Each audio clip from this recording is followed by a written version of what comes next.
महाराष्ट्र की मस्जिदों से उतरेंगे लाउडस्पीकर। मस्जिदों के लाउडस्पीकर का नहीं सुनाई देगा शोर। हाई कोर्ट के आदेश के बाद मुसलमानों में हड़कंप। पहले समझाएगी पुलिस, नहीं माने मौलवी तो फिर चलेगा डंडा। जी हां, सही सुन रहे हैं। भाई उद्धव ठाकरे के सीएम रहते राज ठाकरे ने महाराष्ट्र की मस्जिदों से लाउडस्पीकर उतारने के लिए आंदोलन चलाया था, लेकिन तब उन्हें कामयाबी हासिल नहीं हुई थी। लेकिन अब सूबे के हाई कोर्ट ने ऐसा फैसला दे दिया है जिसके बाद मुसलमानों में हड़कंप मच गया है।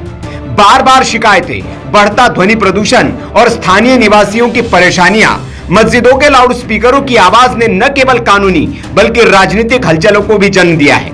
इसीलिए शायद बाबा योगी ने सत्ता संभालते ही पहला काम यह किया कि मस्जिदों से लाउडस्पीकरों को उतार फेंका। यूपी की सड़कों पर नमाज पर बैन लगा दिया। इसी को देखते हुए महाराष्ट्र के फायरब्रांड नेता राज ठाकरे भी सड़कों पर उतरे थे, लेकिन भाई उद्धव ने तब बात नहीं मानी थी। अब सूबे में सत्ता भी बदल चुकी है और सियासत भी, लेकिन सरकार की जरूरत ही नहीं पड़ी। कोर्ट ने ही एक ऐसा फैसला दे दिया है जिसके बाद मस्जिदों के लाउडस्पीकर की आवाज पर ब्रेक लगना तय हो गया है। मुंबई हाईकोर्ट ने एक महत्वपूर्ण आदेश जारी किया है। अपने फैसले में अदालत ने साफ किया है कि अगर मस्जिदों के लाउडस्पीकर की आवाज से कोई शिकायत आती है तो पहले पुलिस समझाने का काम करेगी, लेकिन अगर इसके बाद भी उल्लंघन जारी रहा तो स्पीकर को जब्त कर लिया जाएगा।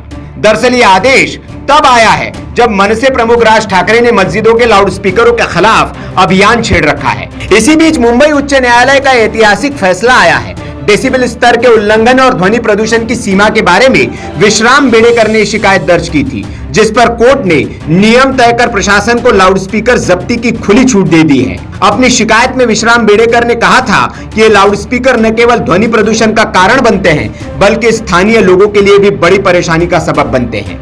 वहीं इस मामले पर अब राज्य के मंत्री और कट्टर हिंदुत्ववादी नेता नितेश राणे का भी बयान आ गया है। उन्होंने कहा, राज्य में हिंदुत्ववादी विचारधारा की सरकार है। मस्जिदों की आवाज को लेकर कई हिंदुत्ववादी संगठनों की शिकायतें आती रहती है। न्यायालय के फैसले का 100% पालन करना हमारी सरकार का काम है। कानून सभी के लिए है। न्यायालय के निर्णय का कोई भी अपमान करेगा उसे कड़ी सजा देने की भूमिका हमारी सरकार करेगी।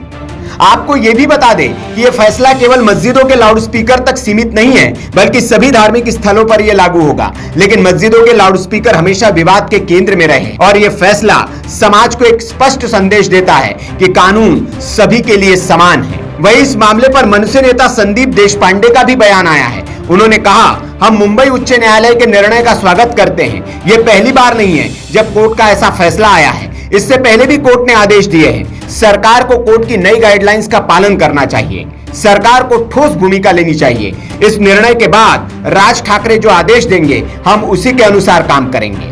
मतलब मनसे नेता ने यह इशारा दे दिया है कि एक बार फिर वो मस्जिदों के लाउडस्पीकर के खिलाफ मोर्चा खोल सकते हैं। वैसे अब बड़ा सवाल यह है कि क्या मस्जिदों के मुअज्जिन इस बार सुप्रीम कोर्ट के फैसले का पालन करेंगे या फिर पुलिस को जबरन लाउडस्पीकर उतारने पड़ेंगे। Bureau report, VK news. VK news, राष्ट्र के नाम।